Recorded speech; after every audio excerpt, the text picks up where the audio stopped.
भगवान अपने सच्चे भक्त से रिश्ता निभाते हैं। भगवान में आस्था रखना और उन पर विश्वास करना दोनों अलग अलग बातें हैं। अगर आप अपने भगवान की सच्ची भक्ति करते हैं तो भगवान भी आपके साथ अपना रिश्ता जरूर निभाते हैं। यदि भगवान से निकट आना है तो उनसे कोई रिश्ता जोड़ लो। जहां जीवन में कमी है वहीं ठाकुर जी को बैठा दो, वे जरूर उस संबंध को निभाएंगे।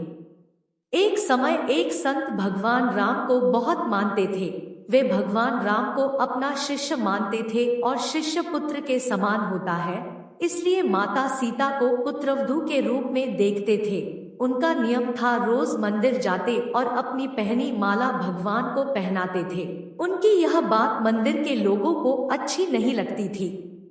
उन्होंने पुजारी से कहा, ये बाबा रोज मंदिर आते हैं और भगवान को अपनी उतारी हुई माला पहनाते हैं। उन्होंने पुजारी जी से कहा कि वे बाबा से इस बात का विरोध करें। अगले दिन बाबा मंदिर आए और पुजारी जी को माला उतार कर दी, तो पुजारी जी ने माला भगवान को पहनाने से इनकार कर दिया। साथ ही कहा कि यदि आपको माला पहनानी है तो बाजार से नई माला लेकर आए, ये पहनी हुई माला ठाकुर जी को नहीं पहनाएंगे। इस पर संत जी मन से बड़े उदास हुए और बाजार जाकर नई माला लेकर आए। अब जब मंदिर के पुजारी जी ने वह नई माला भगवान श्री राम को पहनाई तो वह माला टूटकर नीचे जमीन पर गिर गई। पुजारी ने माला को फिर से जोड़कर भगवान राम को पहनाई तो माला फिर से टूटकर गिर पड़ी। पुजारी ने ऐसा बार बार किया पर भगवान ने वह माला स्वीकार नहीं की। तब पुजारी जी को समझ आया कि उनसे बड़ा अपराध हो गया है और पुजारी जी ने उस संत से क्षमा मांगी और उन्हें अपनी माला भगवान राम को पहनाने को कहा। संत ने जब अपने गले में पहनी माला भगवान राम के गले में डाली तो माला गले में ही रही। इस पर पुजारी को बड़ा आश्चर्य हुआ। ठीक इसी तरह एक दिन संत ने बाहर से आवाज लगाई, पुजारी जी हम आ गए। उस समय पुजारी जी किसी दूसरे काम में लगे हुए थे, उन्होंने सुना नहीं। तब सीता जी तुरंत अपने विग्रह से बाहर आई और अपने आगे पर्दा कर दिया। जब संत मंदिर में आए तो यह देखकर पुजारी जी को बड़ा आश्चर्य हुआ कि सीता जी के विग्रह का पर्दा तो लगा है। पुजारी बोले, संत बाबा आज आपने आवाज तो लगाई ही नहीं।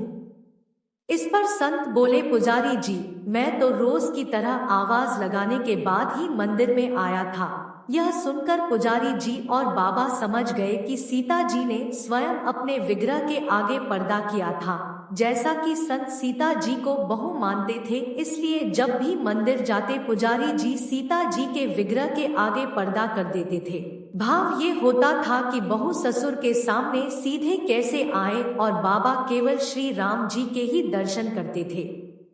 संत समझ गया कि प्रभु उसकी भावना को समझते थे। इस पर संत मन ही मन बहुत खुश हुआ और अपने मन में भगवान श्री राम से कहा, प्रभु आपका बहुत बहुत धन्यवाद जो आपने मेरा लाज रखा।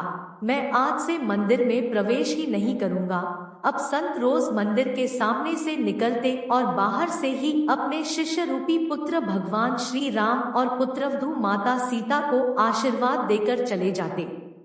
यदि हमें भगवान के निकट जाना है तो उनसे कोई रिश्ता जोड़ लेना चाहिए, तो वे भी संबंध को निभाते जरूर हैं। सच्चे भक्त को कभी निराश नहीं करते।